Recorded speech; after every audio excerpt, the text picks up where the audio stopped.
이것이 복음이다. 보라, 불과 성령의 예수다.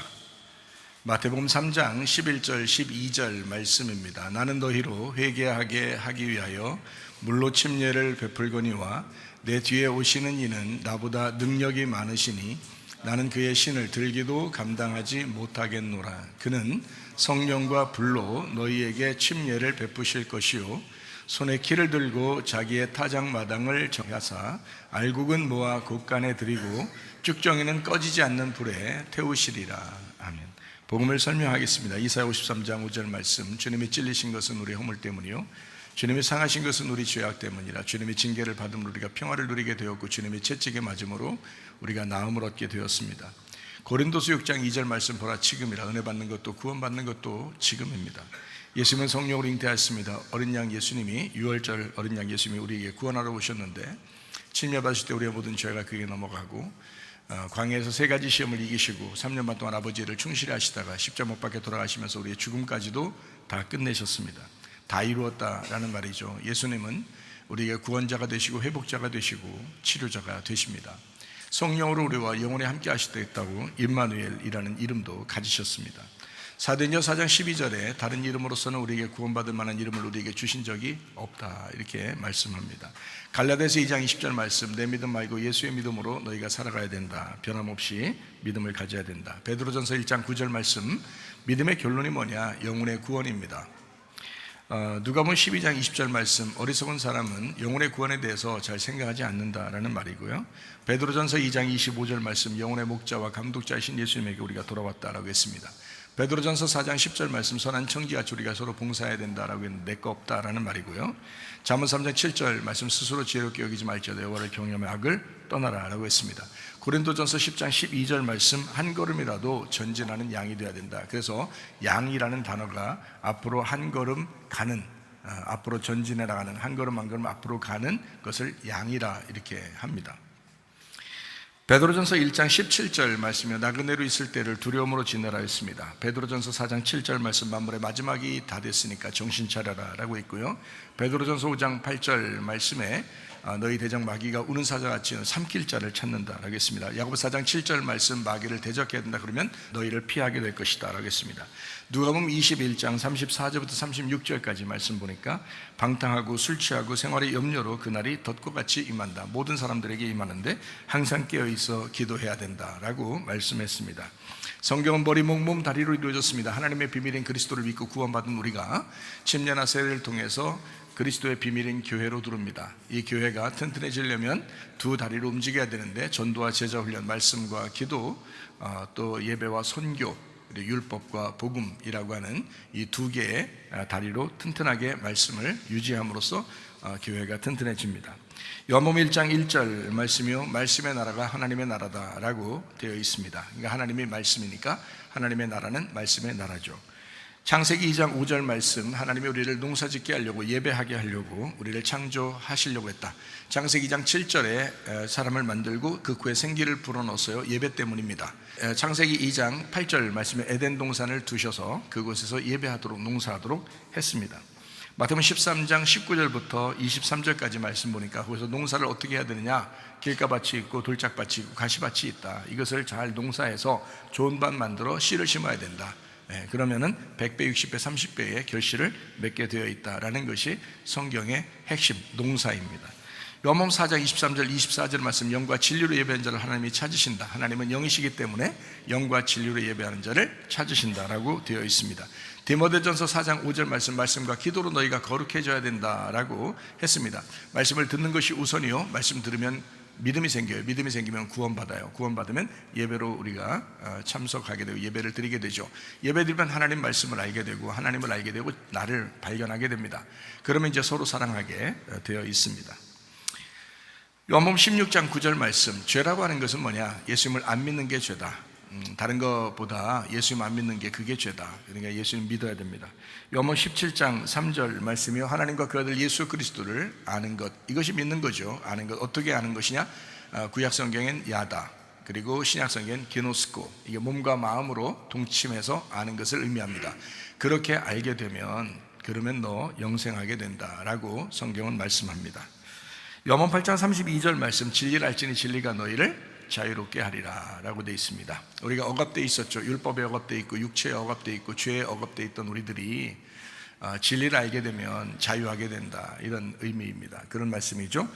마태복음 3장 11절 12절 말씀이요, 너희가 회개하게 하기 위해서 회개 때문에 물로 침례를 준다. 그러나 예수님이 오시는데 그 예수님은 불과 성령으로 침례를 준다라고 되어 있습니다. 그러니까 회개하게 됐다 그러면 우리가 구원을 받게 돼요. 구원을 받으면 구원의 삶을 사는 것, 이것이 이제 우리의 그리스도인들의 삶이고요. 그게 목적입니다. 그러니까 그리스도인들은 한번 구원받았다고 끝나는 것이 아니라 구원의 삶을 가정에서 살아야 되고, 또 직장에서도 그렇게 살아야 되고, 학교에서도 그렇게 살아야 되고, 교회에서도 그런 삶을 살아야 된다는 거죠. 그러니까 진짜 회개하고 구원받으면 사람이 바뀌는 게 맞아요. 사람이 너무 안 바뀌니까 세상에서도 욕하잖아요. 너네 교회 다닌다면서, 그리스도인이라면서. 그래서 요즘엔요, 교회 다닌다고 해도 막 우습게 합니다.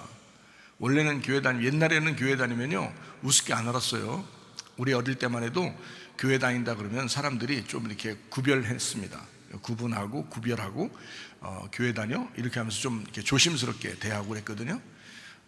어떤 깡패 같은 친구가 있었는데 걔가 다른 친구들은 하나도 자기 친구 아니라고 했어요. 저한테만 진짜 친구라고 했어요. 왜냐면 내가 교회 다니고 목사님 아들이고 또 목사님 되니까. 그러니까 이 친구가 나하고만 진짜 친구라 그렇게 하더라고요. 그 말은 그만큼 우리 어릴 때만 해도요 그렇게 구분해서 살았어요. 이 기독교인들을 구분해서, 그때는 그래도 거룩한 사람들이다라고 했는데, 지금은 기독교인들이 말도 마요. 그냥 기독교인들이 똑같아요, 세상 사람들하고. 그러니까 세상 사람들이 볼 때 우습게 하는 거예요. 너네 기독교인 맞냐? 우리하고 똑같은데? 내 친구도 집사야. 야, 똑같잖아. 내 친구도 목사야. 똑같잖아. 이렇게 하대. 이러면서 그렇게 얘기하는 사람들이 꽤 돼요, 요즘에요. 근데 사실은 그리스도인은 좀 달라야 합니다. 그리스도인은요, 예수님 안에서 불로서 이렇게 심판받는 사람이고, 그리고 성령으로 또 침례를 받는 그런 사람이에요. 그러니까 우리 속에 태워야 될 것을 다 태워버리고, 그죠? 영적으로 다 태워버리고, 그리고 살려야 될 것을 충분히 살려서 그리스도인의 삶을 사는 게, 이게 맞죠. 그게 그리스도인입니다. 그러니까 물로만 침례받았다고 해서 다 되는 게 아니라, 그건 물론 결심이죠. 그만큼 내가 회개합니다라는 결심이죠. 그래서 물로 침례를 주는 침례 요한도 물로 침례를 줬잖아요. 그렇다고 해서 구원받은 건 아니잖아요. 사람들이 뭘로 구원받는 거냐면, 오순절에 성령 충만이 임하고 난 다음에 사람들이요 성령 받고, 그리고 능력 임하고, 그죠? 그 사람들이 불로서 자기 자신을 다 태워버리고, 그리고 성령으로 말미암아 충만해서 그 구원받은 삶을 살아가는 거, 이것을 진짜 구원이라고 하죠. 그러니까 우리의 삶도 그렇게 되셔야 합니다. 그냥 말로만 침례받고 우리가 말로만 구원받았다 이렇게 말하지 말고, 말로만 그렇게 하지 말고, 이것은 회개를 위하여 물로 침례를 받지만 불과 성령으로 침례를 받아야 진짜 구원이다, 이렇게 말씀을 하거든요. 자, 우리 성경의 가르침, 이게 이제 요약돼서 이런 식으로 돼 있다 성경이라고 여러분에게 설명을 했었는데, 이것을 간단하게 그냥 이렇게 설명을 한다면, 짐승의 말과 어린 양의 말, 이렇게 나눌 수 있습니다.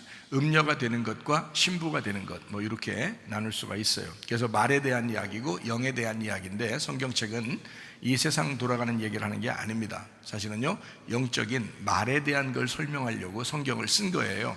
그러니까 여러분이 그거를 분명히 아셔야 되고, 자, 요약해서 이제 쭉 읽어나가고, 그 다음에 또 이어서 다른 말씀들을 같이 여러분하고 나누겠습니다. 자, 마태복음 12장 33절부터 37절까지 말씀해 보니까, 나무도 좋고 열매도 좋다, 나무도 좋지 않고 열매도 좋지 않다, 그렇게 해라. 열매로 나무를 알게 된다라고 했고요. 독사의 자식아, 넌 악하다. 선한 말 할 수 있느냐? 마음에 가득한 것을 입으로 나온다라고 했고요. 선한 사람은 쌓은 선에서 선한 것을 내고, 악한 사람은 그 쌓은 악에서 악한 것을 낸다. 사람이 무슨 무익한 말을 하든지 심판날에 이에 대해 신문을 받는다. 네 말로 의롭담을 받고 네 말로 정죄함을 받는다. 자, 말에 대한 이야기입니다. 그래서 나무가 어떠하냐에 따라서 말이 어떻게 나오느냐, 이렇게 보면 알아요. 그래서 부모들은 자녀들한테 말하는 거 한마디도 조심하세요. 남편들은 아내에게 말하는 거 조심하시고요. 아내는 남편에게 말하는 것도 조심하세요. 이 그리스도인이니까, 그죠? 그리스도인처럼 말을 해달라는 거예요. 진짜 그리스도인으로 말을. 여러분 교회를 하루 이틀 다닙니까? 교회를 그렇게 오랫동안 다니면서 말 하나 바꾸지 않는다면 이건 진짜 그리스도인의 삶이 아니죠. 그래도 물론 자녀들은 부모를 이렇게 아끼고 사랑할 거예요. 왜냐하면 자녀들이 마음이 참 넓거든요. 그러니까 자녀들이 부모를 꼭 이렇게 아껴준다고 해서 부모님이 올바른 말만 하는 것은 아니란 말이에요. 그냥 사랑해 주는 거죠. 자녀들이 굉장히 마음이 넓고요. 부부 싸움 해보세요, 여러분. 부모가 싸워보세요. 자녀들이요 다 알면서 그걸 참고 견딥니다. 아이들이요 입을 뒤집어 쓰고 참고 견디고 딴짓하면서 자기가 안 듣는 것처럼 해요. 왜냐하면 부모님 부끄러울까 봐, 부모님 이해해 주느라고 자녀들이 그렇게 하거든요. 그러면 자녀들 앞에서 절대 싸워서는 안 됩니다. 자녀들 앞에서 말 함부로 해서는 안 됩니다. 자녀들한테요, 이 자녀들이 우리의 스승이에요. 자녀들은 부모잖아요. 부모가 자녀라고요. 그러니까 이 자녀들을 통해서 우리가 배워야죠. 그 자녀들이 얼마나 마음이 넓은지 몰라요. 여러분 말 조심하십시다. 진짜예요. 좋은 말 할 때 말 조심하세요. 마태복음 13장 38절 말씀입니다. 밭은 세상이고 좋은 씨는 천국의 아들들, 가라진 악한 자의 아들들이다 라고 했습니다. 거짓말하는 것과 진리의 말이 있다. 거짓말은 귀신이고요, 진리의 말은 성령입니다. 거짓말은 음녀가 되는 거고 짐승을 따르는 것입니다. 진리의 말은 신부가 되는 것이고 어린 양을 따르는 것입니다. 이렇게 구분이 되어 있습니다. 그래서 이걸 악한 자의 아들들, 천국의 아들들 이렇게 나누어서 이야기하는 것입니다. 창세기 1장에 짐승과 사람을 한날에 창조했습니다. 이건 두 개의 말을 의미합니다. 짐승의 말, 사람의 말. 창세기 2장에는 선악과와 생명나무, 이게 두 개의 나무가 아니라 하나의 나무인데 두 개로 설명을 한 것입니다. 창세기 4장에는 가인과 아벨이 나옵니다. 가인이라고 하는 말과 아벨이라는 말이 있다. 우리 속에 존재하는 가인과 아벨입니다. 창세기 6장에 하나님의 아들들과 사람의 딸들이 있습니다. 이것은 한쪽엔 악한 것, 한쪽은 선한 것을 의미합니다. 육체와 영에 대한 이야기죠. 네피림이라고 하는 육체, 거인을 얘기하는 거고, 노아라고 하는 사람을 의미해요. 이 두 가지가 같이 있죠. 그래서 노아가 이제 의롭게 돼서 방주에 타지만 육체라고 하는 네피림, 거인은 파괴가 됩니다. 노아 홍수를 통해서. 그래서 육체는 파괴가 되는 거고 심판을 받는 거고, 영은 이제 구원을 받는 것이다 라고 하는 것을 설명해 주는 내용들이에요. 제가 이렇게 오전에도 그렇고 오후에도 그렇게 얘기를 하는 것은요, 성경을 막 요약해서 설명을 해 주는 거거든요. 이런 설교하기가 쉽지가 않아요. 왜냐하면 창세기부터 요한계시록까지가 전체를 이렇게 요약해 가지고 설명을 해야지 설명이 가능한 얘기들이기 때문에 이런 설교들은 저도 상당히 이제 시간을 이렇게 조심스럽게 시간을 이렇게 생각하면서 여러분에게 설교를 하는 거고요. 솔직히 뭐 이런 그 부드러운 얘기 같은 거 막 비유를 섞어가면서 그냥 무슨 돌아가는 얘기 같은 거 쭉 섞어가지고 이렇게 얘기하는 그런 정도 하나 설교하는 거는 그건 너무 쉬워요. 너무 쉬워서 그런 거는 여러분에게 성경을 아는데 도움이 되질 않습니다. 그러나 이렇게 제가 오늘 설명하고 오전에 설명하고 오후에 설명하고 이렇게 설명하는 것들을 가만히 되새기면요, 말씀을 혼자 읽을 때도 이해가 되고요, 그 말씀이 여러분에게 도움이 됩니다. 그러니까 내가 여러분을 구원하는 게 아니에요. 예수를 만나셔야 합니다. 말씀을 여러분이 만나셔야 됩니다. 그 말씀이 여러분을 구원하지 내가 여러분을 구원하는 게 아니란 말이에요. 저는 그래서 도와주려고 하는 거예요. 최대한 말씀을 여러분에게 가르쳐서 그 말씀으로 여러분 마음을 도와주려고 하는 거예요. 주님 만날 수 있도록 그 길을 열어주는 거죠. 네, 그렇게 얘기하는 거거든요. 그러니까 여러분이 오늘 잘 생각하고 있다가 이렇게 말씀을 읽으면서 혼자 성경을 보면서 또 우리 교회의 말씀을 들으면서 이 말씀들을 잘 새기면 그러면 이제 말씀이 잘 이해가 될 것입니다. 창세기 16장에는 이스마엘과 이삭입니다. 이 두 개의 말씀을 얘기합니다. 창세기 17장에 아브람과 아브라함 이렇게 말씀이 이렇게 이쪽 말씀을 하다가 이쪽 말씀이 돼야 된다라는 그런 말씀이고요. 사레와 사라라는 것도 마찬가지고 육체의 말 그리고 영의 말 이렇게 나누어서 한 거죠. 창세기 22장에는 아브람과 이삭, 아브라함과 이삭입니다. 아브라함은 죽어야 하고 이삭은 부활해야 된다라고 하는 것을 두 개를 설명하는 그런 거죠. 그래서 하나는 이제 육체의 죽음, 하나는 영의 삶, 이렇게 설명하는 것입니다. 창세기 25장에 에서와 야곱, 이 두 개의 민족이 있다고 그러는데, 두 개의 민족은 두 개의 말씀을 얘기하는 겁니다. 그래서 한쪽 율법의 말씀, 육체의 말씀, 하나는 영의 말씀, 이렇게 성령의 말씀, 이렇게 설명을 하려고 한 거죠. 신명기 31장 7절 말씀해 보니까 모세하고 여호수아가 나옵니다. 모세는 율법의 사람이요, 여호수아는 은혜의 사람이다. 이렇게 율법의 말과 은혜의 말, 성경은 그렇게 돼 있죠. 구약과 신약 이렇게 돼 있어요. 그래서 모세와 여호수아 이렇게 두 개가 구약과 신약으로 설명하는 것입니다. 여호수아 1장 1절 보니까 모세가 죽은 다음에 여호수아가 나타난다. 다시 말하면 율법이 완성돼야 은혜가 나타난다라고 하는 것을 이야기하는 것입니다. 그러니까 말도 우리 속에 율법의 말이 끝나야 진리의 말이 나타나기 시작하는 거죠. 그것을 얘기하는 것입니다. 사무엘상 15장 33절 말씀, 아말렉 사람 아각이라는 사람을 사무엘이라는 선지자가 토막살인을 해서 끝내버립니다. 다시 말하면 우리 속에 있는 육체가 사라져야 된다라고 하는 것을 의미합니다. 육체의 말은 사라져야 되고 영의 말이 살아야 된다라는 것을 의미합니다. 사무엘상 16장에 사울 왕과 다윗 왕이 나옵니다. 사울 왕은 육체를 상징하고, 그리고 다윗 왕은 영을 상징합니다. 계속 육체가 우리를 추격해서 달려오는 것을 이야기합니다. 그런데도 다윗이 왕이 되죠. 다시 말하면 사울이 죽으면 그러면 다윗이 왕으로 등극하게 된다, 이 말입니다. 우리 속에서 육체가 죽어야 영의 사람이 된다라는 그런 말씀입니다. 사무엘하 12장에 다윗과 솔로몬이 나오죠. 다윗은 십자가 예수를 의미하고 솔로몬은 부활의 예수를 의미합니다.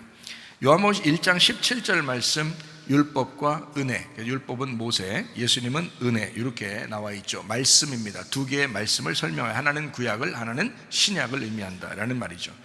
갈라디아서 5장에 육체의 열매와 성령의 열매가 나옵니다. 하나는 육체의 열매, 하나는 성령의 열매다. 자, 육체의 말과 성령의 말, 이렇게 되어 있죠.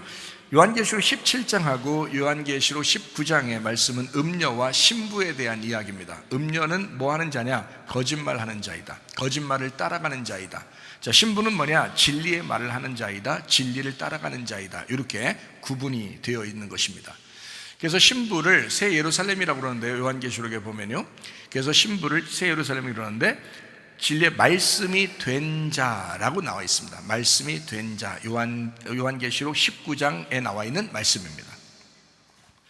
요한계시록 13장, 요한계시록 21장 이렇게는요, 짐승과 어린 양에 대한 구분이 나와 있습니다. 짐승과 어린 양, 이것도 말씀입니다. 그러니까 짐승의 말이 있고요, 그 다음에 어린 양의 말이 있다. 이거 성경을 구분하는 귀한 내용들입니다. 요한계시록 21장에 처음 창조와 새 창조가 나옵니다. 이것은 골로새서 3장 9절 10절의 말씀에 나와 있는 것처럼 옛사람과 그 행위를 벗어버리고 새 사람을 입었다. 그래서 옛사람과 새 사람을 설명하는 그런 내용인데요, 성 안에 성전이 있다, 이게 하나가 되었다라는 그런 말씀이거든요. 그래서 이게 어디에 나와 있는 그런 말씀이냐면요, 요한계시록의 21장에 성 안에 성전이 있다, 이렇게 하나가 돼야지 이 문제가 해결된다라는 그런 거거든요. 골로새 3장 9절 10절에 이렇게 옛사람과 새사람 이렇게 돼 있어요. 그러면 새사람을 뭐라고 그러냐면 새 예루살렘이라고 그러고, 그거를 새하늘과 새 땅이라고 얘기하는 거예요. 그걸 우리가 교회, 신부라고 그래요. 그러니까 이걸 교회라 그러죠. 그런 사람들을 우리가 그리스도인이라고 얘기하는 겁니다. 성령 받은 사람을 얘기하는 거예요. 요한계시록 19장하고 21장에 옛 예루살렘과 새 예루살렘에 대한 구분이 나옵니다. 우리는 옛 예루살렘이 아니라, 돌 성전이 아니라 마음의 성전, 새 예루살렘이 되어야 된다라는 말이고요. 요한계시록 21장 22절의 말씀에 보니까 성 안에 성전을 보지 못했다. 다시 말하면 성과 성전이 하나가 되었다. 성은 하나님의 통치를 의미하고 성전은 하나님의 집을 의미합니다. 그래서 교회는 하나님의 통치가 있는 하나님의 집이다. 교회가 이 두 가지를 같이 포함합니다. 그래서 여기 안에는 예수님 안 보이지만 예수님 우리 안에 계신다는 거죠. 그래서 하나님의 나라, 하나님의 통치가 있는 하나님의 집이다. 이거를 교회라고 합니다. 하나 되었다. 요한복음 14장 20절 말씀, 그날에 내가 아버지 안에, 너희가 내 안에, 내가 너희 안에 있는 것을 너희가 알게 될 것이다. 성령으로 알게 될 것이다, 그런 말이잖아요. 그러니까 성령으로 하나 됐다라는 그런 말씀입니다. 요한복음 3장 16절 말씀, 독생자를 우리에게 주셨다. 이것을 믿는 자마다 멸망치 않고 구원을 받는다, 영생을 얻는다, 이렇게 말씀했습니다. 율법과 은혜가 되시는 주님이시다. 그래서 마태복음 3장 11, 12절의 말씀을 보니까 침례 요한은 물로 침례를 주고 예수님은 불과 성령으로 침례를 준다라고 되어 있습니다. 그러니까 물로 침례 주는 것은 겉으로 얘기하는 거고요, 불과 성령으로 침례를 주는 것은 예수님 속을 얘기하는 겁니다. 우리의 속에, 그러니까 우리의 속을 불로서 태워버리고, 그리고 성령으로 이제 인치셔서 우리를 구원하신다, 이제 이런 의미가 되는 거죠. 그래서 불과 성령으로 너희를 침례해야 된다라는 얘기입니다. 그러니까 어떤 사람에게는 율법의 주님, 어떤 사람에게는 은혜의 주님이다, 이렇게 이야기했습니다. 자, 이게 요약이 좀 되죠? 그러니까 율법의 주님을 만나는 사람들은 우리가 분명히 압니다. 교만한 사람, 욕심내는 사람, 정욕적인 사람, 음란한 사람, 그죠? 거짓말하는 사람, 자기 생각대로 사는 사람, 자기가 왕인 사람, 이런 사람들은 분명히 불의 침례를 받으셔야 되는데, 그게 바로 뭐냐면 바리새인들입니다. 바리새인들을 예수님이 굉장히 미워한 게 아니에요. 여러분, 그러니까 바리새인들을 미워해서 그 사람들을 예수님이 버리려고 했다는 것이 아닙니다. 예수님은 그들을 사랑하신 거예요. 사랑하시기 때문에 그들에게 욕을 한 거예요. 그리고 심판을 한 것입니다.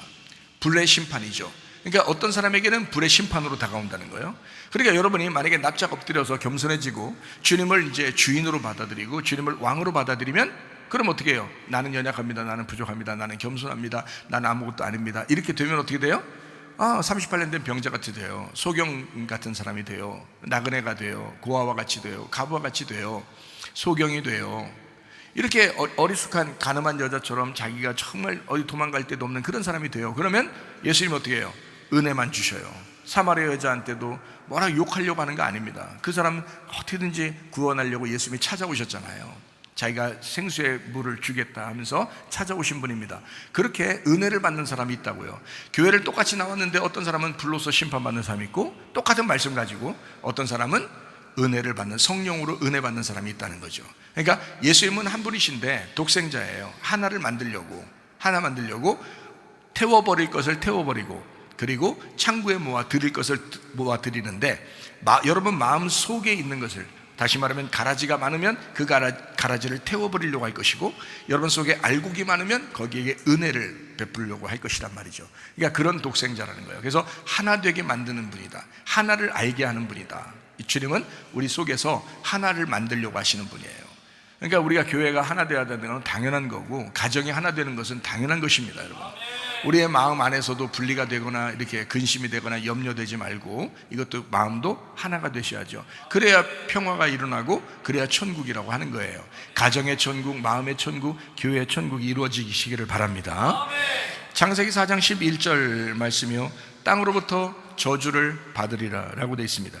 이 저주받으면 땅이 어떻게 되면 길가밭이 되고 돌짝밭이 되고 가시밭이 됩니다. 그게 저주받은 땅이에요. 저주받은 땅이 되니까 여기를 어떻게 돼요? 갈아엎어야지죠. 갈아엎는 것을 농사라고 합니다. 예수님 오실 때까지 우리가 수고할 수밖에 없다라고 하는 것이 이 말씀입니다.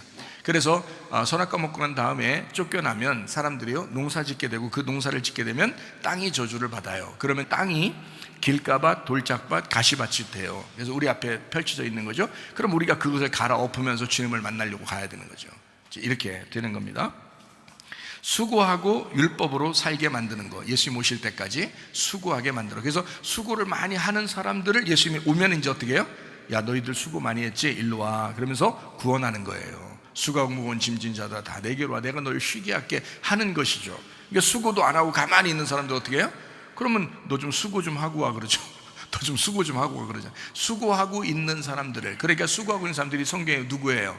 가늠한 여자, 사마리아 여자, 38년 된 병자, 소경, 삭개오, 이런 사람들은요 수고하고 있어요. 자기가 죽을 것 같은 거예요. 자기가 죽을 것 같은 거, 수고하다가 죽을 것 같은 거예요. 그렇게 된 사람들을 예수님이 구원하러 온 거죠. 이해가 되시겠죠? 성경을 그렇게 잘 이해하면서 봐야 합니다. 누가복음 15장 25절 말씀이요, 큰아들이 있는데요 밭에 있었습니다. 농사하는 사람이란 뜻입니다. 큰아들과 작은아들 중에서 큰아들은 성경에 농사하는 자입니다. 그래서 농사, 큰아들 성경의 창세기 4장에는 어떻게 해요? 가인이 농사하는 자였다 이렇게 되어 있죠. 그죠? 아벨은 양을 치는 자였다 했습니다. 그러면 성경의 창세기 2장, 3장 여기는 다 이제 우리에게 뭘 가르쳐 주나요? 아담도 농사하는 자였다 이렇게 이야기하죠. 그러니까 성경에 이제 이거를 제가 순서대로 이렇게 설명을 한번 해볼게요. 농사하는 자는 하나님을 농사하면서 찾아가서 예배하는 자이고요. 양을 치는 자는 하나님이 우리를 찾아와서 예배하는 자입니다. 양은 예수님을 설명하기 때문에 그렇습니다. 자, 농사하는 거하고 양을 우리가 쳐서 목자로서 우리가 이제 살아가는 거하고 어떤 의미가 있느냐면 이런 의미가 있어요. 성경에 순서가 있다고 그랬죠. 하나는 애굽이요, 하나는 광야요, 하나는 가나안입니다. 1층, 2층, 3층과 같아요. 뜰 성소, 지성소와 같습니다. 자, 그러면 첫 번째는 어떤 사람인가? 자, 농사꾼이에요, 유목민이에요? 첫 번째는 농사꾼이죠. 당연한 거죠. 왜냐하면 아담과 하와가 아담을 하나님 만드셨을 때 첫 번째 뭘 만들었어요? 농사꾼을 만들었잖아요. 농사꾼. 이해가 돼요? 농사꾼 만들어요. 그러면 농사꾼에서 이제 선악과 먹고서 쫓겨나면 뭐가 돼요? 유목민이 돼요. 유목민은 정착을 해요, 못해요? 정착을 못해요. 돌아다니는 걸 유목민이라고 합니다. 양을 치고 돌아다니고 짐승을 친다고 하는 것은 바로 쫓겨났다는 얘기입니다. 이렇게 유목민으로 나그네로 살아간다라는 것을 의미하는 거죠. 그러면 그렇게 된 사람들이 다시 정착을 하려면 어떻게 해야 돼요? 정착하려면 유목민으로 계속 살아야 돼요? 농사를 져야 돼요? 농사를 져야 정착을 하고 집을 짓고 살죠. 거기서 무슨 말인지 알겠어요? 예, 나그네 유목민은요 텐트 치고 살아요. 텐트 치고 금방 걷어서 또 옮겨가고 또 길에서 자고 들에서 자고 이런단 말이에요. 유목민은, 나그네들은. 그러니까 짐승을 칠 때는 그렇게 한단 말이죠. 근데 농사를 지면 집이 생겨야 돼요. 농사 지면서 집이 있어야 농사를 짓죠. 그 옆에 이게 정착을 해가지고 농사는 하루아침에 나오는 게 아니잖아요. 그래서 계속 농사를 짓기 때문에 이렇게 집이 있어야 되거든요. 그래서 농사꾼, 그러니까 농민 사회가 되면 집이 필요한 거예요. 집이. 근데 유목민들은 집이 별로 필요가 없어요. 자, 그러니까 순서를 보세요. 첫 번째는 농사꾼입니다. 창세기 2장 5절 말씀입니다. 여호와 하나님이 땅에 비를 내리지 아니하셨고 땅을 갈 사람, 이 갈 사람 농사할 사람입니다. 농사 예배할 사람이 없었으므로 이렇게 돼 있습니다.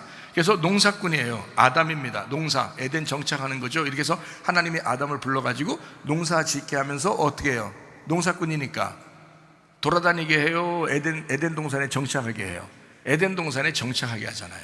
근데 선악과를 먹었어요. 선악과 먹고 나니까 어떻게 돼요? 쫓겨나죠. 쫓겨나니까 거기서는 이제 농사 져야 돼요? 유목민으로 살아야 돼요?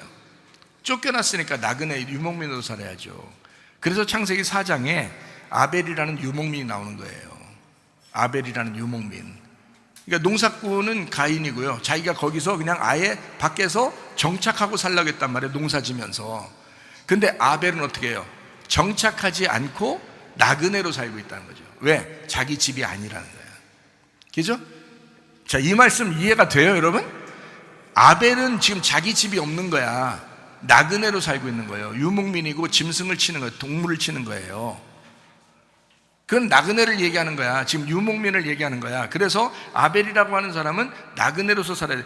지금 선악과 먹고 쫓겨난 아담과 하와 그리고 아벨과 가인은 밖에 있으니까 농사를 지면 거기서 아예 살겠다는 얘기고, 농사 짓지 않고 유목민으로 살면 집으로 다시 돌아가겠다는 얘기잖아. 집으로 다시 돌아가야 되잖아. 무슨 말인지 알겠어요? 그래서 예수님이 어떻게 왔어요? 이 땅에 뭘로 왔어요? 뭘로 왔어요? 예수님이 요한복음 10장에 나는 선한 목자다, 양의 목자다 이랬죠. 그죠? 나는 양의 문이요 나는 선한 목자다 그러잖아요. 뭘로 왔다는 얘기예요? 나그네로 왔다는 얘기예요. 유목민으로 왔다는 얘기예요. 이 땅에. 시편 23편 1절 말씀 보니까 여호와는 나의 목자시니 내게 부족함이 없으리로다. 자, 유목민으로 우리와 함께 하겠다라는 거죠. 짐승 같은 내가 밖에 지금 선악과 먹고서 에덴 동산에 쫓겨났는데 유목민으로 나그네로 목자로서 오셨다는 얘기야, 예수님이. 그래서 나그네로 광야 같은 이곳에 목축을 하면서 수고하시고 있는 이런 주님의 모습, 그래서 우리를 집을 사모하도록, 에덴 동산을 사모하도록 만들었단 말이에요. 자, 이때 예수님께서 십자 못 박혀 돌아가시면서 다 이루었다 그랬죠. 뭘 끝냈다는 거예요? 유목민의 삶을 끝냈다 이거예요. 나그네의 삶을 끝냈다. 내가 하늘에서 이 땅에 내려와서 나그네로 살았는데 이제는 나그네의 인생을 다 끝냈다. 이제 집으로 돌아간다. 이제 집으로 돌아간다. 너희들도 날 따라와라. 너희들 나그네잖아. 날 따라와라. 유목민으로서 나그네로서 이렇게 열심히 살아왔지. 밖에서 힘들었지. 수고하고 무거웠지. 자, 이제 날 따라와. 어디로 인도하는 거야? 우리를 에덴 동산으로 다시 인도한다는 거지. 우리의 집으로 인도한다는 거죠. 너 가자. 다시 우리 집으로 가자. 이게 지금 우리 교회입니다. 이 땅에서는 우리 교회예요. 어떻게 되는 줄 알아요? 자, 유목민으로 헤매며 살고 있는데 수가 무거운 짐진 자다. 다 일로 와라 해서 교회로 데려옵니다. 데려와가지고 너 유목민의 생활을 끝내. 예수님이 그 유목민의 생활을 끝냈잖아. 그리고 우리에게 돌 성전을 완성하시고 마음의 성전을 주셨단 말이에요. 마음의 성전 안에서 우리가 이제 예배하게 되죠. 영과 진리 예배를 드리게 되잖아요. 그러니까 다시 어떻게 돼요? 우리는 농사꾼으로서 정착하게 됐다는 거죠. 그래서 교회에 정착하는 겁니다. 여러분, 우리 교회 사람들 이해가 되시겠어요? 교회에 정착한 사람들이 이제 에덴 동산이라는 나라에 정착하게 되는 거예요. 이 땅에 사는 데는 세상에서 볼 때는 나그네고요. 우리가요, 세상으로 볼 때는 우리가 다 나그네고, 이 나그네들이 주님을 찾아왔어요. 그래서 여기에 와서 정착, 농사 짓는 게 무엇인지를 발견하게 됐어요. 에덴 동산을 발견하게 됐어요. 그래서 이 에덴 동산에 있는 이 농사꾼들이 하늘나라 에덴 동산에 가는 거예요. 영원한 농사 지으러, 그 영원한 예배를 드리러 간단 말이에요. 그게 천국이라고요. 그러니까 여기에 있는 천국, 이게 교회입니다. 농사꾼, 요한복음 4장 23절 24절의 말씀입니다. 아버지께 어떻게 예배드리라? 어떻게 농사하라? 영과 진리의 말씀으로 농사하고 예배해라. 이런 사람을 아버지 하나님이 찾으신다라고, 하나님은 영이시다. 영의 예배를, 영의 농사를 지어야 된다. 이것이 정착하는 것입니다. 처음에는 정착민이었어요. 그 다음에 두 번째는 유목민이었어요. 이해가 되죠? 이제 세 번째는 영원한 정착의 사람이 된다. 이 어떻게 영원한 정착의 사람이 될 것이냐? 영원한 정착민은 어떤 것이 돼요? 영과 진리의 예배를 드리는 사람이다. 이 사람이 영과 진리 예배 드리는 사람을 영원한 정착민이다, 하늘의 정착민이다 라고 얘기하는 거예요. 정착하는 사람. 자, 창세기 4장 15절 말씀입니다. 가인을 이제 죽이지 못하게 했습니다. 구원의 길이 오면 해결되기 때문에 가인이 죽으면 안 된다라고 말하는 거죠. 다시 말하면 가인을 구원하기 위해서 아벨이 죽었다 이 말입니다. 누가복음 15장 31절 32절 말씀입니다. 아버지가 그럽니다. 얘 너는 항상 나와 함께 있잖아. 내 것이 다 내 것이잖아. 네 동생은 죽었다가 살아났잖아. 그러니까 우리가 즐거워하는 것이 마땅하다라고 말씀합니다. 자, 아버지 마음을 이해해라 그런 말이죠. 자, 너는 내 거야. 그러니까 너는 괜찮은데 동생은 죽었다가 살아났잖아. 그러니까 우리가 잔치하는 것이 마땅하지 않느냐라고 했습니다. 자, 여기서 우리가 좀 봐야 되는 것들이 있어야 되는데요. 창세기 4장 10절 말씀입니다. 자, 네가 무엇을 하였냐? 네 아우의 핏소리가 땅에서부터 내게 호소한다 라고 했습니다. 자, 하나님은 이 제물된 아벨을 하나님 받으셨다라고 한 거죠. 그죠? 아벨의 핏소리를 들었다. 다시 말하면 아벨을 내가 받았다라는 말이에요. 하나님께서, 그죠? 아벨을 내가 받았다. 자, 누가 죽여서 받았나요? 가인이 죽여서 아벨을 하나님 받으셨다는 얘기예요. 그렇죠? 그러면 자, 생각해봐요. 여기서 제사하는 자를 원한 게 아니라 제물을 받으셨다는 얘기잖아요. 그죠? 제물을 받으셨다. 자, 이 말이 히브리서 11장 4절에 나와 있습니다. 히브리 11장 4절. 제가 그러니까 그냥 다른 말 하는 게 아니에요. 성경에 있는 말을 그대로 하는 겁니다. 히브리 11장 4절에 뭐라 해요? 믿음으로 아벨은 어떻게 했어요? 가인보다 더 나은 제사를 하나님께 드림으로 의로운 자라 하시는 증거를 얻었는데, 하나님이 그 예물에 대하여 증언하셨다. 그 예물에 대하여 증언하셨다. 이 사람이 뭐 성심성의껏 드렸냐 안 드렸냐 이게 중요한 게 아니다. 예물에 대해서 얘기하는 것이다. 그가 죽었으나 그 믿음으로써 지금도 말한다. 자, 뭘 드려야 된다는 얘기예요? 제물을 가져와라, 예물을 가져와라 이거지, 그 사람이 어떠하느냐가 중요한 게 아니라는 거야. 자, 어떤 예물을 드렸느냐에 대해서 증거하고 있지 않느냐. 자, 히브리 11장 4절에 이야기하고 있는 것입니다. 자, 이해가 되시겠어요? 그러니까 아벨이라고 하는 그 사람 그 자체가 제물이 되셨다는 거죠. 그러니까 하나님은 아벨을 받을 수밖에 없는 거예요. 자, 예물이었습니다. 자, 아벨이라는 사람은 뭘 드렸다가 죽었어요? 어린 양을 드려서 죽임당했어요. 다시 말하면 어린 양 대신 예수님 때문에 자기가 제물이 되었다라는 그런 의미잖아요. 자, 누가복음 15장 32절 말씀에는 내 동생은 죽었다가 살아났다라고 했습니다. 다시 말하면 제물되었었다라는 말이에요. 그죠? 죽었으니까 제물되잖아요. 안 죽으면 제물됩니까? 여러분 교회 와서 예배 드린다고 해도 여러분이 안 죽은 사람이면 예배 백날 첫날 드려도 하나님 안 받습니다. 죽은 사람이 돼야 제물이 돼서 그 제물을 받아주시는 거란 말이에요. 하나님은 여러분의 사람이 어떠하냐가 아니라 여러분 자신이 제물이 됐느냐, 그 제물을 받는 거지, 여러분의 예물이라는 것을 받는 거지 여러분을 받는 게 아니란 말이에요. 여러분이 죽어야 받는 거란 말이에요. 하나님은 여러분이 죽어야 받는 거예요. 자기 승질 그대로 있으면서 어떻게 하나님 받으십니까? 자기 욕심 그대로 있으면서 어떻게 하나님 받으시겠습니까? 여러분의 정욕 그대로 있으면서 어떻게 하나님 받으시겠습니까? 여러분이 그렇게 함부로 말하면서 어떻게 하나님이 그대로 여러분을 받으시겠습니까? 안 된다고요. 예물을 받으시는 거라고요. 여러분 자신을 받는 게 아니라 예물을 가져오라는 거거든요. 예물, 너를 위해서 죽으신 예수 좀 가져오라는 거거든요. 너를 위해 죽은 아벨 가져오라는 거거든요. 그거 어린 양 그거 가져오라는 거야. 그거 받겠다는 거지. 예물에 대하여 증언하는 거다. 성경은 예물에 대한 이야기입니다. 다시 말하면 하나님 말씀에 대한 이야기예요. 말씀. 자, 어떤 말씀을 가져오라는 거예요? 진리의 말씀 가져오라는 거예요. 진리의 말씀이 뭐예요? 진리가 뭐예요? 알레테이야. 감추지 못했다, 감추지 않았다 이거야. 벗겨졌다 이거야. 다 감추어지지 않고 다 벗어졌다 이거야. 그리고 요한복음 18장에 보면 빌라도에게 예수님이 말합니다. 진리에 대해서 얘기하러 왔다. 그랬더니 빌라도가 진리가 무엇이냐 하니까 요한복음 19장 이어서 예수님이 죽으시는 겁니다. 진리라고 하는 것은 죽음을 의미하는 거예요. 자기가 죽음으로써 자기를 벗겨내는 거죠. 그것이 진리입니다. 여러분, 진리라고 하는 것을 가져올 때 하나님은 그 예배를 받으신다는 거야. 그러니까 예물을 가져와라 이거야. 너 진리를 가져와봐라 이거야. 너 가져오지 말고 예물 가져와라. 너 백날 첫날 예배 드리면 뭐하냐. 너 예물 가져와라. 예수라는 예물 가져와라. 아벨 좀 가져와라. 어린 양 가져와라. 예수 가져와라. 그거예요. 예물에 대해서 증언하는 것이다 라는 이야기입니다. 제물된 예수를 얘기합니다. 동생은 죽었다가 살아났다. 이건 제물이 되었다라는 얘기예요. 이 동생을 통해서 누구를 구원하고 싶어서 그런 거예요? 형을 구원하고 싶어서 그런 거예요. 형을 구원하고 싶어서. 제사하는 자를 원하는 것이 아니라 제물을 원했다 하는 것입니다. 죽었다 살아났잖아요. 그러니까 이 동생은 이미 제물이 되었다 이 말이에요. 아벨은 죽었잖아요. 제물이 되었다 이 말이에요. 제물을 받으신다. 그러니까 히브리서 11장에 아벨에 대해서 얘기하는 것은 제물에 대해서 얘기하는 것이다. 딱 얘기하잖아요. 그것 때문에, 그러니까 뭘 드렸느냐? 어린 양을 드렸다. 그리고서 자기는 죽임을 당했다. 자, 주님 따라가는 것은 쉬운 것은 아닙니다. 주님 따라가는 건 쉬운 게 아니죠. 자기를 부인하고 십자가를 지는 마음, 이게 주님을 따라가는 마음이잖아요. 그렇게 살아가는 가인과 아벨, 죽이는 자와 죽는 자에 대한 이야기입니다.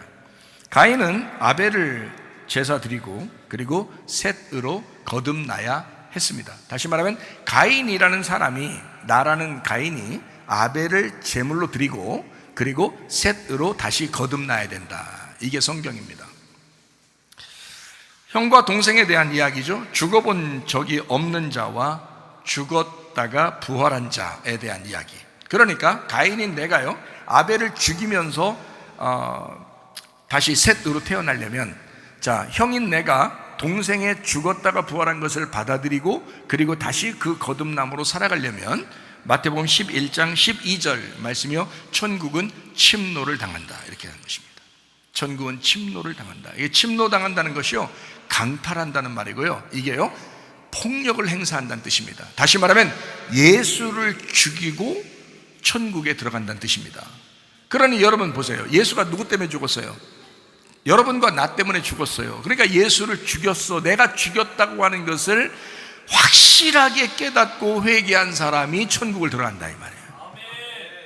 내가 예수를 죽였구나, 이것을 정말 깨달은 사람. 저는 그거 깨달았거든요. 저는 그걸 분명히 깨달았거든요. 사무치도록, 가슴이 사무치도록 제가 그걸 깨달았어요. 주님을 내가 죽였구나. 이거를, 그게 회개라고 하는 거예요. 그거를. 그러니까 다시 죽일 수 없는 거예요. 예수를 다시 죽일 수 없는 거야. 그러니까 주님을 위해서 살려고 하죠. 천국은 침노하는 자가 빼앗는 것입니다. 예수 죽임을 확실하게 깨달은 사람, 이 사람이 천국에 가는 것이다. 천국을 차지하는 것이다. 그래서 가인이 아벨의 핏소리를 하나님이 들었다고 했을 때 그 아벨을 분명히 깨달으면, 그러면 셋으로 다시 태어날 수 있다. 형이라는 작자가 동생이 죽었다가 살아났다는 것을 분명히 그 아버지의 마음을 깨달았다면 그 형은 구원받을 수 있을 것이다. 같이 상속을 받는 것이다. 자, 여러분과 제가 그냥 어영부영 하다가 교회 다니다가 그냥 천국 가겠지라고 생각하는 것은 오산입니다. 그래서 오해입니다. 그거는요. 여러분, 성경을 분명히 깨달으셔야 합니다. 베드로전서 1장 17절 말씀이요, 나그네로 있을 때를 두려움으로 지내라 라고 했습니다. 베드로전서 4장 7절 말씀, 만물의 마지막이 가까웠으니 정신을 차리고 근신하여 기도하라 했습니다. 베드로전서 5장 8절 말씀, 근신하라 깨어라 너희 대적 마귀가 우는 사자같이 돌아다니며 삼킬 자를 찾는다 그랬습니다. 마태복음 3장 11절 12절 말씀, 자, 불과 성령으로 침례를 받아야 된다. 그렇게 되면, 자, 가라지가 불에 태워지고 알곡이 창고에 들어가게 될 것이다. 자, 우리의 마음속에서 이루어지는 사건이다. 그러니까 이걸 뭐라 그래? 근신하라 깨어라. 이게 정신 차린 일이다. 태워질 것은 태워져야 하고 여러분 속에서 가두어져야 될 것은 간직해야 된다, 이 말이죠. 이것을 가라지와 알곡으로 설명한 것입니다. 자, 그러면 불로 태워질 것이 어떤 거예요? 거짓말이에요. 알곡으로 채워질 것이 어떤 거예요? 진리의 말입니다. 거짓말은 뭐예요? 어둠입니다. 그러니까 그걸 어둠 가운데 사는 걸 음녀라 이렇게 말을 하고요. 그리고 진리의 말하는 사람을 빛이라고 그러죠. 빛에 거하는 거죠. 그런 사람을 신부라고 이렇게 합니다. 그러니까 음녀는 불에 태워져야 하고 신부가 다시 창고에, 주님의 알곡의 창고에 들어가야 된다. 자, 이건 뭐예요? 거짓말이라고 하는 것이 속에 태워져야 되고, 그리고 진리의 말이 속에서 간직되어야 된다라는 것을 의미하는 것이다. 그러면 여러분이 생각할 때, 거짓말 살살 치는 것을 거짓말이라고 할까? 성경에서 아니란 얘기죠. 다시 말하면 성경적이 아닌 얘기, 이것을 거짓말이라고 하는 것이다. 이 세상의 얘기를 거짓말이라고 하는 것이다. 자, 성경에서는 거짓말 살살 치는 것, 이것은 하나의 샘플로 보여지는 것이고, 실제로 거짓말이라고 하는 것은 하나님을 모르는 게 거짓말이다. 하나님을 모르는 게 거짓말이다. 자, 이해가 되겠어요? 그러면 여러분과 제가 하나님을 알아야 되겠죠. 하나님을 아는 것이 진리의 말이니까, 그러니까 저는 여러분에게 어떻게 해요? 진리의 말을 자꾸 전달한다. 하나님을 알게 하려고 한다. 예수를 알게 하려고 한다. 이것이 진리의 말이니까 그런 것입니다. 하나님을 자꾸 깨닫게 해주려고 한다. 껍질을 벗겨내고 그 알곡을 자꾸 알려주려고 하는 것이다. 이것이 빛의 말이니까, 이것이 신부의 길이니까 그것을 이야기하는 것이다. 야고보 4장 7절 말씀입니다. 그런즉 너희는 하나님께 복종할지어다. 마귀를 대적하라. 그리하면 너희를 피하게 될 것이다. 자, 마귀는 거짓말이니까 거짓말이 피하게 된다. 어떻게? 뭐가 오면? 진리의 말씀이 오게 되면. 누가복음 21장 34절부터 36절까지 말씀입니다. 스스로 조심해야 된다. 그렇지 않으면 방탕과 술 취함과 생활의 염려로 무겁게 돼야 된다. 또 그날이 갑자기 덫과 같이 너희에게 임하게 될 것이다. 그러면 너희가 깨어 있어야 된다. 기도하고 정신 차려야 된다. 이런 말씀입니다. 자, 천국에 많이 가는 것이 아닙니다. 10% 미만이 천국 간다고 얘기합니다. 저는 그렇게 응답을 받았고 사람들도 그렇게 말하는 사람들이 있습니다. 아벨의 예배를 받으신 것은 가인을 구원하기 위한 하나님의 계획이었습니다. 가짜인 하늘이 있고 진짜인 하늘이 있어. 그래서 내 속에서 싸운다. 다시 말하면 가짜 하늘 나예요. 진짜 하늘 주님이십니다. 자, 이 둘이 싸운다. 이거 하나는 내 말이고요, 하나는 주님의 말입니다. 그러니까 내 속에서 뭐가 싸운다는 얘기야? 내 말과 주님의 말이 싸운다, 이런 의미입니다. 자, 성경은 뭘로 되어 있다고요? 말씀으로 되어 있다고요. 이 성경에 있는 말씀이라고 하는 게 누구라고요? 하나님이라고요. 하나님의 말씀이라고요. 자, 내 속에서 이 두 가지가 싸운다. 내 말과 하나님의 말이 싸운다, 이게 성경입니다. 무슨 말인지 알겠어요? 그래서 내 말이 이기면 선악과를 먹는 거고, 주님의 말씀이 이기면 생명나무 열매를 먹는 것입니다. 이게 성경의 말씀인데 어떻게 해요? 제가 성경의 말씀이 그런 걸 알면서 다른 말을 할 수 있겠습니까?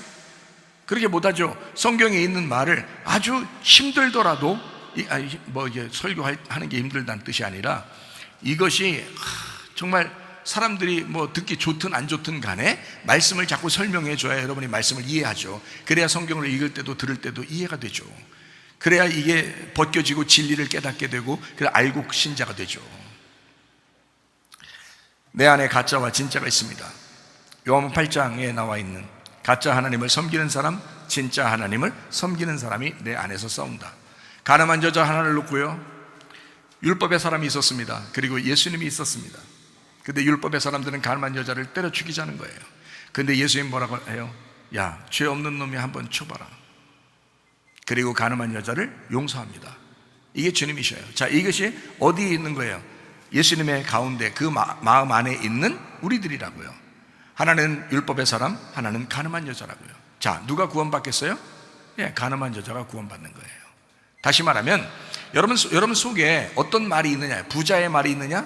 가난한 거지 나사로의 말이 있느냐? 어떤 말이 있느냐?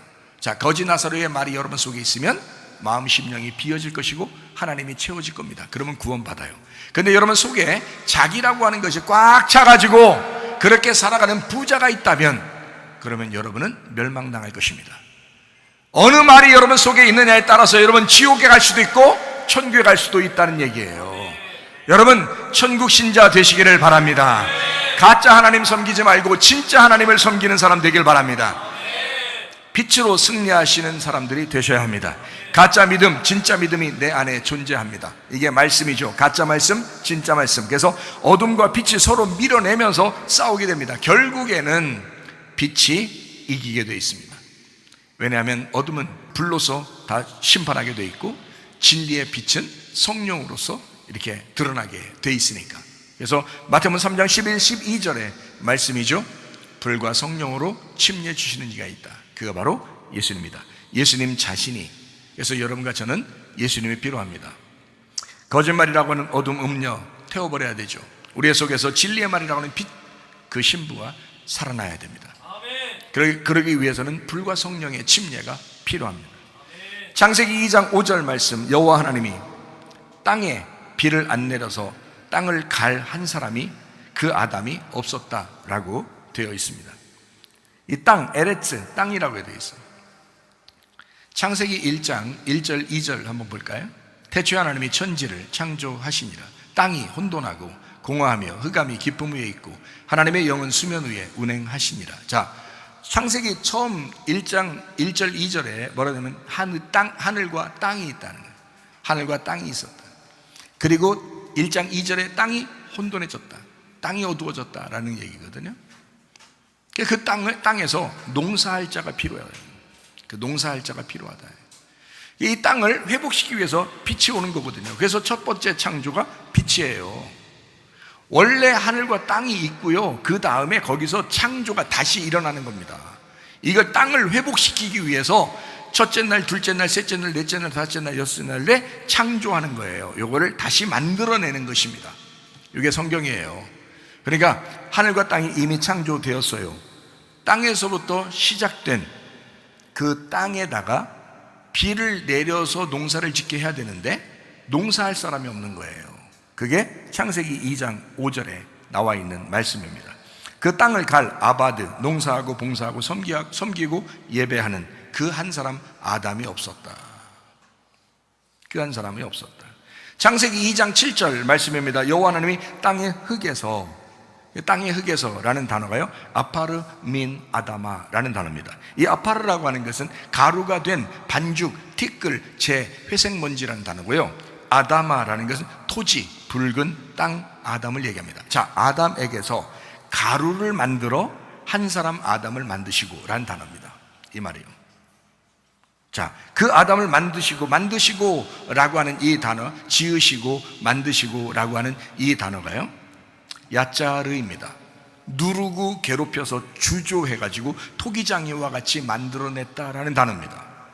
그러니까 여러분 생각해 보세요. 자, 땅이라는 내가, 그 아담이 하나님께서 가루를 내가지고 완전히 그냥 주조해서 토기장이처럼 막 짓눌러서 만들어내는 작품, 이게 창세기 2장 7절의 말씀입니다.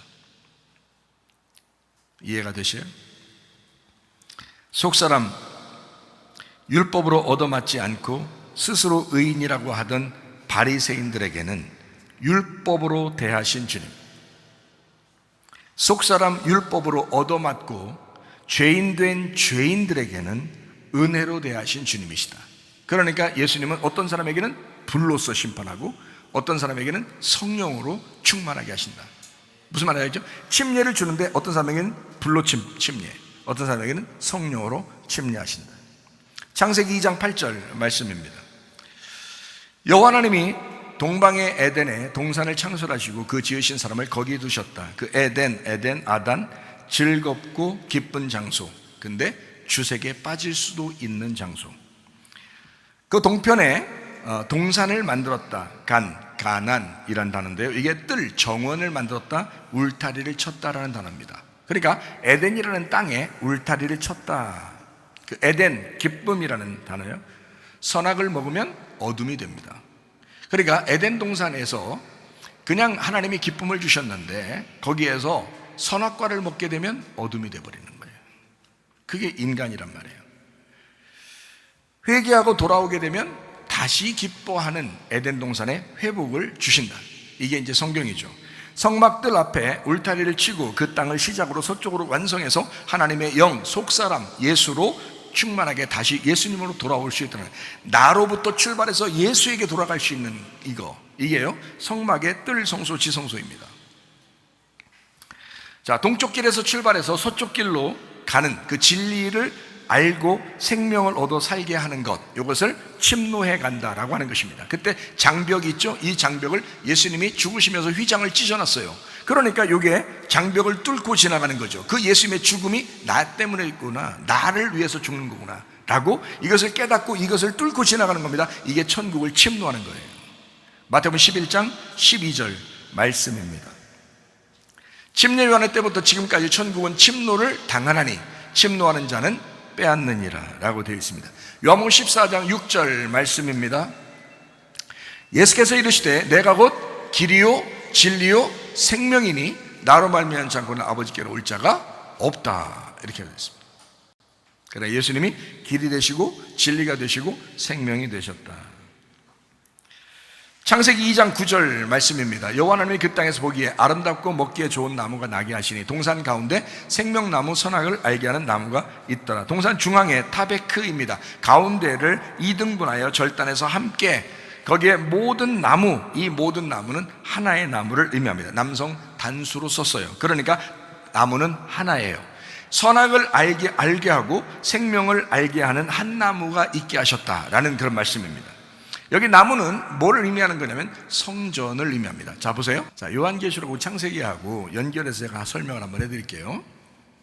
창세기에 에덴이라는 땅이 있고 그 마음 안에, 다시 말하면 그 중심에 에덴 동산을 주셨습니다. 에덴 동산 안에 중간에 딱 선악나무하고 생명나무가 있다 그랬어요. 그렇죠? 나무가 있다 그랬어요. 그죠? 그러면 요게 에덴 동산 안에 나무가 있다, 중앙에. 그죠? 딱 중앙에 나무가 있다. 그러면 요한계시록 21장에 가면 어떻게 될까요? 요한계시록 21장 22절에 가면 어떻게 될까요? 성 안에 성전이 있다, 그러죠? 성 안에 성전이 있다 그러잖아요. 그러면 그 성전은 뭐예요? 창세기 2장에 보면 요한계시록 21장의 성전은 창세기 2장에 뭐예요? 나무예요. 나무. 그러니까 성전도 말씀이에요. 선악나무, 생명나무도 말씀이에요. 말씀이 하나님이라고 했잖아요. 어린 양이 성전이라고요. 어린 양이 뭐라고요? 말씀이라고요. 어린 양 예수가 성전이고 그 성전이 성 안에 중심에 있다, 말씀이란 말입니다. 여러분 마음 안에 뭐가 있어요? 말씀이 있어요. 어린 양 예수가 여러분 속에 있으면 여러분은 구원받은 사람이요, 여러분 속에 짐승 같은 말이 있으면 여러분은 구원받지 못한 사람이란 말이에요. 나무가 성전이에요. 성 안에 성전이 있어요. 에덴 동산 안에 두 나무가 있어요. 이 두 나무는 한 나무라 이렇게 되어 있죠. 그래서 학개서 1장 8절 말씀에 이렇게 되어 있습니다. 학개서 1장 8절, 너희는 산에 올라가서 나무를 가져다가 성전을 건축하라. 왜 이렇게 말했는지 아시겠죠? 예루살렘 성전은 원래 돌로 이루어졌습니다. 나무로 이루어지지 않았습니다. 이해가 돼요? 근데 학개서 1장 8절에는 왜 성전을 나무로 지라고 그랬어요? 예수의 십자가입니다. 예수의 십자가. 돌에 매달린 게 아니라 나무에 매달렸죠. 예수님이 왜 나무에 매달리셨는지 아시겠어요? 그게 에덴 동산 중앙에 있는 말씀이었으니까. 그게 성전이었으니까. 그 성전의 죽음, 불로서 심판받으시고 성령으로 침례받으시는 분, 우리에게도 불로 심판하고 그리고 성령으로 침례해 주시는 분, 학개서 1장 8절 너희는 산에 올라가 나무를 가져다가 성전을 건축하라. 그리하면 내가 그것으로 말미암아 기뻐하고 또 영광을 얻으리라. 성 안에 성전이 있다. 그 중앙에요. 에덴 동산 안에 두 나무가 있다. 선악나무, 생명나무. 자, 말씀을 정리합니다. 마태복음 3장 11절 12절의 말씀이요. 자, 불과 성령으로 침례해 주는 자가 있다. 그가 바로 예수입니다. 어떤 사람에게는 불로서 침례해 줄 것이고 어떤 사람에게는 성령으로 침례해 줄 것이다. 둘 다 사랑입니다. 하나는 여러분의 껍데기를, 여러분 가라지를 파괴시키고 태워버릴 것이고 여러분 속에 있는 진리, 그 말씀을 알곡으로 모을 것입니다.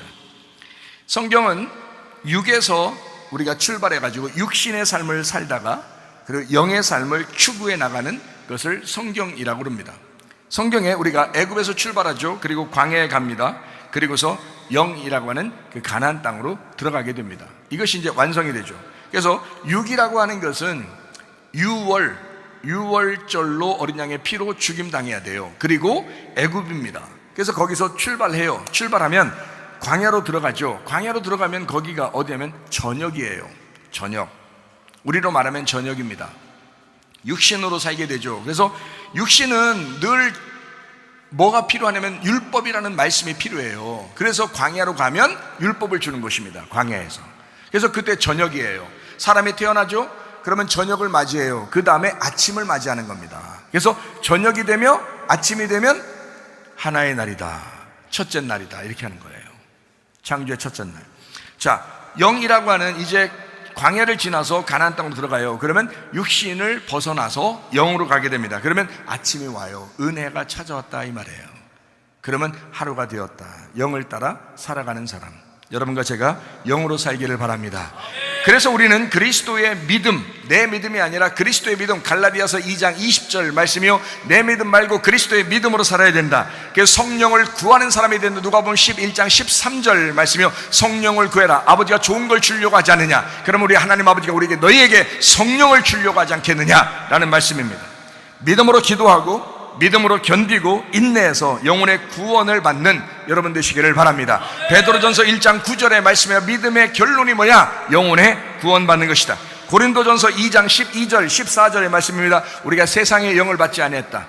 오직 하나님으로부터 온 영을 받았으니 이는 우리로 하여금 하나님께서 우리에게 은혜로 주신 것들을 알게 하려 하심이라. 육에 속한 사람은 하나님의 성령의 일들을 받지 아니한다. 이는 그것들이 그에게 어리석게 보이며 또 그는 그것들을 알 수도 없다. 그러한 일은 영적으로 분별되기 때문이다. 저는요, 여러분에게 이 세상에 살면서 참 어떻게 해요? 믿음으로 살기를 제가 바라는데요, 우리 주님도 여러분을 그렇게 원하지 않겠습니까? 자꾸 외적으로 살고 외식적으로 살고 거짓으로 살고 세상적으로 살고 세상의 성공이 다인 것처럼 그렇게 살아가는 여러분에게 우리 주님은 뭐라고 말씀하시겠어요? 아니다. 영적으로 살아야 된다. 영으로 분별하고 살아야 된다. 하나님의 성령을 받아야 된다. 성령의 충만함으로 네가 살아야 된다. 믿는다라고 하는 것은 내적인 표현입니다. 이 믿는다라고 하는 것은 안다는 것으로 와야 됩니다. 이 안다는 것이라고 하는 것은요, 내적으로 또한 외적으로 알아야 된다는 것을 말합니다. 몸과 마음으로 알아야 된다 이 말이죠. 그러면 행동으로 어떻게 해요? 나타나게 되죠. 이것은 외적입니다. 자, 믿는다는 것은 내적이지만 안다고 하는 것은 내적으로 외적으로 다 알아야 되는 거예요. 그 다음에 외적으로 행동을 하게 되는 거죠. 이것을 믿음의 생활이라고 하잖아요. 그러니까 교회에서 여러분의 믿음을 행동으로 나타내야 되고요, 가정에서도요, 여러분 믿음을 행동으로 나타내셔야 합니다. 마태복음 3장 11절 12절의 말씀은 바로 이것을 얘기하는 거죠. 다시 말하면, 자, 여러분, 우리가 그리스도의 사람이다. 너 회개하려고 물로 침례를 받았지. 그러면 넌 뭘로 침례받아? 예수가 오시면 너에게 두 가지의 침례를 하신다. 하나는 불로 침례할 것이다. 하나는 성령으로 침례할 것이다.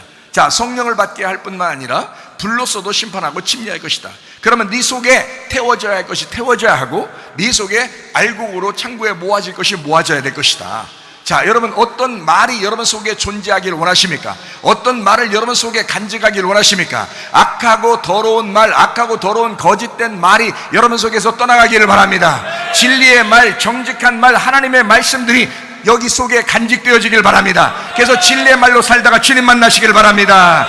우리 하나님 아버지 사랑과 은혜를 감사합니다. 주의 뜻대로 살다가 주님 만나게 하옵소서. 진리의 말씀으로 살다 주님 만나게 하옵소서. 천국을 침례에 들어가는 지혜의 사람들이 되게 하옵소서. 예수님 존귀하신 이름 받들어 기도 올리옵나이다. 아멘. 주님 감사합니다. 우리 하나님 아버지 함께 하시고 사랑하심을 믿습니다.